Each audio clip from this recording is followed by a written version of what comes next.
and plant chemistry as an interdisciplinary scope.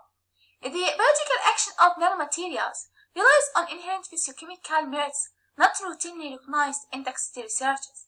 Harmful effects of chemicals and medications can oftentimes be connected with their attaching to another than their fundamental goal. Molecules participate in signal transduction, biosynthesis, storage, transport, and metabolism. Predictive design of the biological impacts of nanomaterials is crucial for policymakers and industry to value the probable hazards producing from the implementation of engineered nanomaterials.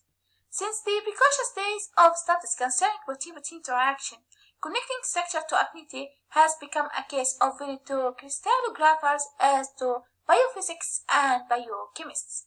Medical chemistry has picked quantum leaps in the previous 3 decades, in particular with revolutions in 3D structured section and perception, virtual screening, and high-throughput screening.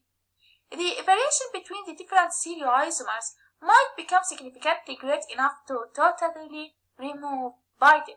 The insights gained from the stereochemical alterations across the fragments would then boost better designing of a more strong inhibitor.